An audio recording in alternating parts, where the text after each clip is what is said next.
Donald Trump একটা $29 million একটা কথা বলেছিলেন। আপনি খুবই কূটনৈতিক ভাষায় শব্দ চয়ন করে তাকে ঠিক মিথ্যাবাদী না বলে আপনি বলেছিলেন যে কথার সত্যতা আপনি পান নাই।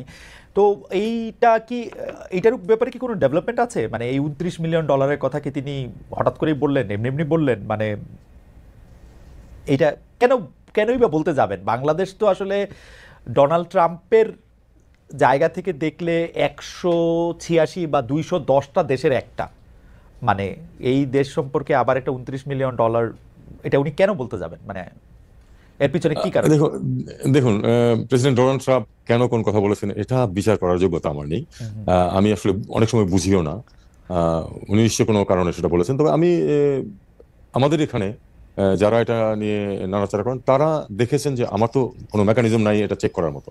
তারা দেখেছেন যে আসলে এরকম কোনো কিছু ঘটনা ঘটেনি যে দুইজন ব্যক্তিকে এই টাকা দিয়ে দেওয়া হয়েছে ইত্যাদি ইত্যাদি। আমরা সেই অনুযায়ী যে আমরা যেটুকু আহ, দেখতে পেয়েছি সেটুকুই কিন্তু আমার বক্তব্যের মধ্যে, আমাদের মিনিস্ট্রির বক্তব্যের মধ্যে আছে, এর চেয়ে বেশি কিছু না।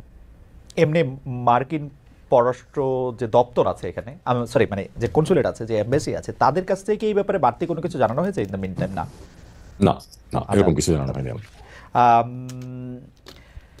2025 সালের মধ্যে নির্বাচন করা বা এটা ডক্টর ইউনূস ইদানিং মনে হয় বেশি করে ডিসেম্বর মাসটাই স্পেসিফিকলি বলছেন। এর আগে বড়জোর জুন মাস পর্যন্ত আমরা শুনেছিলাম। এর জন্য কি আন্তর্জাতিক চাপ রয়েছে আপনাদের উপর? আন্তর্জাতিক, বিশেষ করে যুক্তরাষ্ট্র, ইউরোপীয় ইউনিয়ন কি নতুন প্রশ্নের গণতান্ত্রিক বৈধতা নিয়ে প্রশ্ন তুলতে পারে?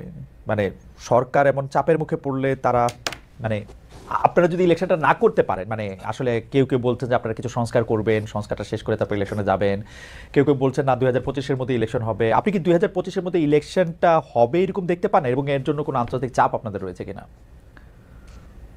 আহ, অন্তত আমি যেটুকু জানি, আমার উপরে কোনো আন্তর্জাতিক চাপ, আমার মাধ্যমে বা আমার উপরে কোনো আন্তর্জাতিক চাপ কখনো আসেনি।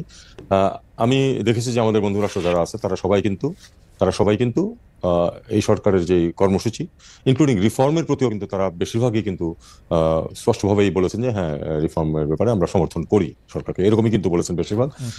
কাজেই আমি মনে করি যে আন্তর্জাতিক চাপ আছে। বিষয়টা হচ্ছে আমাদের অভ্যন্তরীণ, এবং আমাদেরকে অভ্যন্তরীণ বাস্তবতার ভিত্তিতেই কিন্তু সিদ্ধান্ত নিতে হবে, যেটা প্রফেসর ইউনূস অবশ্যই নেবেন সেই সিদ্ধান্ত। আমি আমার নিজের অবস্থান থেকে আমি আসলে বলতে পারবো না যে কবে নির্বাচন হবে, কারণ এটার জন্য আরো অনেকে জড়িত আছেন এর মধ্যে, এবং চূড়ান্ত সিদ্ধান্ত তো অবশ্যই প্রফেসর ইউনূস নেবেন। আর সেই সাথে আরেকটা জিনিস আমাদেরকে বুঝতে হবে যে আসলে তো সংস্কার কতটুকু হবে না হবে সে নিয়ে বেশ কিছু কমিশন ছিল, তারা তাদের মতামত দিয়েছেন, তাদের রিকমেন্ডেশন দিয়েছেন। সেটা নিয়ে এখন নেগোসিয়েশন চলছে আহ, রাজনৈতিক দলগুলোর সাথেও। তো আমি মনে করি যে এই নেগোসিয়েশনে দেশের জন্য যেটা ভালো সেটাই বের হয়ে আসবে। এবং মূল জিনিসটা হচ্ছে যে আম, এই সরকারের আলটিমেট লক্ষ্য তো হচ্ছে একটি নির্বাচন অনুষ্ঠান করে নির্বাচিত ব্যক্তিদের হাতে ক্ষমতা হস্তান্তর করে যাওয়া, এটাই তো আমাদের আলটিমেট উদ্দেশ্য, যে অন্তর্বর্তী সরকার হিসেবে তাই দাঁড়ায়, এবং আমরা সেটা করতেই বদ্ধপরিকর। এখন প্রশ্নটা হচ্ছে সময় কতটুকু লাগবে, আগে কতটুকু রিফর্ম হবে, পরে কতটুকু হবে ইত্যাদি। এটা নিয়ে আমি মনে করি যে বাংলাদেশের মানুষ সাধারণত এসব বিষয়ে ভুল করে না।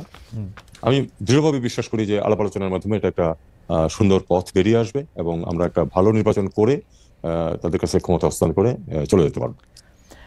আমি গতকাল একটা রেকর্ডেড অনুষ্ঠান দেখছিলাম। আপনি জানেন যে তৃতীয় মাত্রা স্বনামধন্য উপস্থাপক জনাব জিলুর রহমান ভাই এটা বলতেছিলেন যে খুব মানে এটা তার পার্সোনাল অনুষ্ঠান, সেই জন্য পার্সোনাল ওপিনিয়নই উনি দিচ্ছিলেন, কিন্তু খুব মানে বলে না, খুব জোর দিয়ে বলছিলেন যে এই সরকার আসলে আরও 3-4 বছর ক্ষমতায় থাকতে চায়। কেন এই সরকার 3-4 বছর ক্ষমতায় থাকতে চান সেটা তার ব্যাখ্যার জায়গায় আমি না গেলাম, যে উনি এটা বলছেন যে 3-4 বছর তাদের আসলে আর কিছু জিনিস দরকার, তাদের ক্ষমতা থাকতে হবে। আপনারও কিরকম মনে হয় যে ক্যাবিনেট মেম্বার, আপনারা কি আসলে আরও 3 বছর থাকলে দেশের বা আপনাদের ভালো হবে এরকম মনে করেন? এটা খুব থিওরিটিক্যাল প্রশ্ন হয়ে গেল। জিল্লুর রহমান কেন এটা বলেছে সেটা উনি বলতে পারবেন, এটা তো আমি বলতে পারবো না। আম, প্রশ্নটা খুব থিওরিটিক্যাল হয়ে গেল।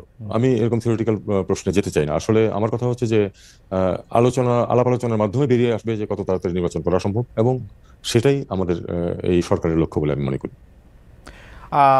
একটু রোহিঙ্গা প্রসঙ্গে আসি, যে ভবিষ্যতে রোহিঙ্গাদের ফেরত পাঠানো সম্ভব করতে বাংলাদেশ ও মিয়ানমারের মধ্যে জাতিসংঘের যেটা মানবিক করিডোর আর আরাকান আর্মির সঙ্গে সংলাপের বিষয়ে আপনি আমাদের কিছু বলবেন কিনা?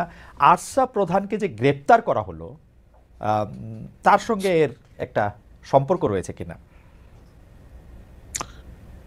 দেখুন, আপনারা জানেন যে মিয়ানমার বা রাখাইন পরিস্থিতি কিন্তু অত্যন্ত জটিল আকার ধারণ করেছে। জটিল আকার ধারণ করেছে এই কারণে যে আমরা অত্যন্ত ধৈর্যের সাথে, আমি মনে করি যে ধৈর্যটা একটু হয়তো বেশি হয়ে গেছে আমাদের।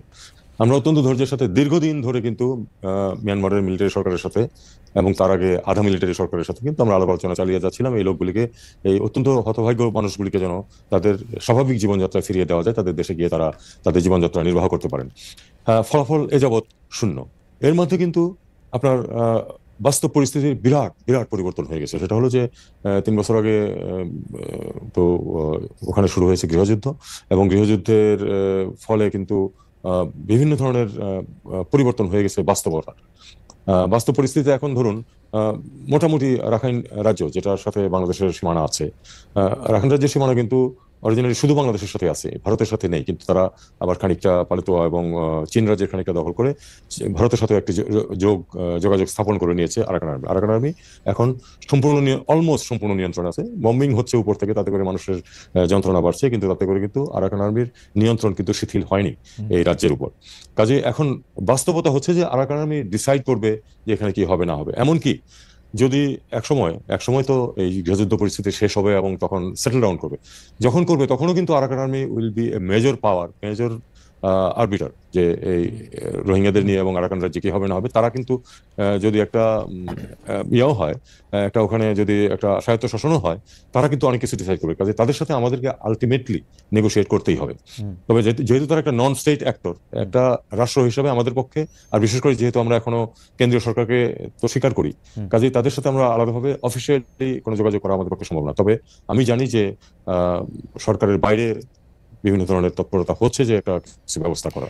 এখানে একটি প্রশ্ন, যেমন বর্ডারে কিন্তু কিছু যোগাযোগ সবসময় আছে, কারণ বর্ডারের ম্যানেজমেন্ট করতে গিয়ে অনেক সময় তাদের সাথে কিছু যোগাযোগ আমাদের করতে হয়, সেটা আমরা নিম্ন পর্যায়ে করে থাকি। আর আরেকটা বিষয় যেটা আপনি বলছিলেন যে করিডোরের প্রশ্ন, করিডোরের প্রশ্নে আমাদের যেটা অবস্থান সেটা হচ্ছে যে করিডোর দিয়ে যে মালামাল যাবে সেটার বিতরণটা কিভাবে হবে, এটা একটা খুব গুরুত্বপূর্ণ প্রশ্ন। এই জন্য যে আমরা এখনো দেখছি না যে আরাকান আর্মি রাখাইনদেরকে এবং রোহিঙ্গাদেরকে যারা ওখানে আছে তাদেরকে একইভাবে ট্রিট করছে, তারা করছে না।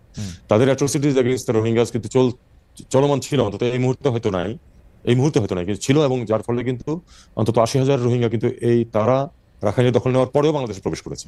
তো এটা আমরা তো চাই না যে এটা ঘটতে থাকুক। এখন যদি সিম্পলি এই ত্রাণ সামগ্রী তাদেরকে দিয়ে দেওয়া হয়নি গিয়ে আরাকান আর্মির হাতে, তারা এতটা বিশ্বাস এখন অর্জন করতে পারেনি যে তারা এটা সঠিকভাবে বিতরণ করবে। আমরা আশঙ্কা করি যে এটা যদি হয় তাহলে তারা সেটা রাখাইনদেরকে দেবে, রোহিঙ্গাদেরকে ডিপ্রাইভ করবে, যাতে করে এটা উইপন অফ ওয়ার হিসাবে কিন্তু এটা ব্যবহারের একটা সম্ভাবনা আছে। আমরা সেটা চাই না। আমরা চাই যে যদি এখান থেকে কোনো সরঞ্জাম ইউএনএইচসিআর এর মাধ্যমে যায়, ইউএনএইচসিআর কে তার উপর তার ডিস্ট্রিবিউশন প্রসেসের উপর নিয়ন্ত্রণ থাকতে হবে। নিয়ন্ত্রণ কমপ্লিট না হোক, অন্তত পাশাপাশি নিয়ন্ত্রণ থাকতে হবে, যাতে সবাই এটার ভাগ পায়।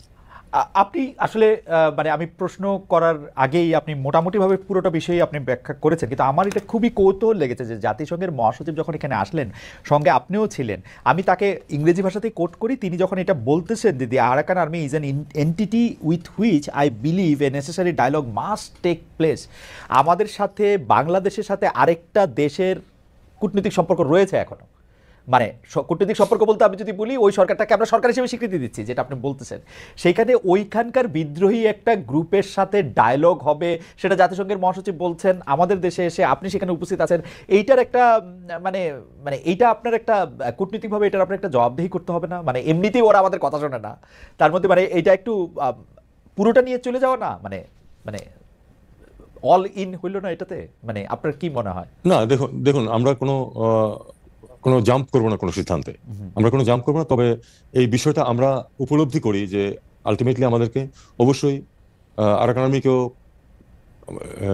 হিসাবে নিতে হবে এবং তাদের সাথে নেগোশিয়েট করতে হবে। আমাদের কোন স্টেজে করবো সেটা আমাদের একটা সিদ্ধান্তের প্রশ্ন আছে। এটাকে বাস্তবতাকে স্বীকার করেছেন, আমরা জানি যে সেক্রেটারি জেনারেল, হ্যাঁ সেক্রেটারি করেছেন, সেটা উনি করতেই পারেন, কারণ উনিও তো চান যে সমস্যাটার সমাধান হোক। সমস্যার সমাধান আসলে শুধু কেন্দ্রের সাথে নেগোশিয়েট করে ফাইনাল হবে না, এটা আমরা জানি, কারণ বাস্তবতা পরিবর্তন হয়ে গেছে। ওকে, আমার আসলে চীন নিয়ে একটা প্রশ্ন করতে হবে যে এইটার ক্ষেত্রে চীনের মানে মাননীয় প্রধান উপদেষ্টা চীন সফরে যাচ্ছেন, এটার সাথে আসলে চীনে এটার নিয়ে কথা হবে কিনা, এইটার বা চীনের সফরে এটার মধ্যে থেকে গুরুত্ব পাবে কিনা, কারণ আরাকান আর্মির সহায়তাটা মূলত চীন থেকে আসে, আবার মিয়ানমার সরকারের সঙ্গেও চীনের একটা সম্পর্ক রয়েছে। এটা বিষয়ে কি আপনি কিছু বলবেন? কারণ চীন নিয়ে আমাদের আরও প্রশ্ন রয়েছে আর কি, এইটাতে কিছু বলবেন? না, এটা আমি বলবো এই কারণে যে আপনি বলেছেন যে দুই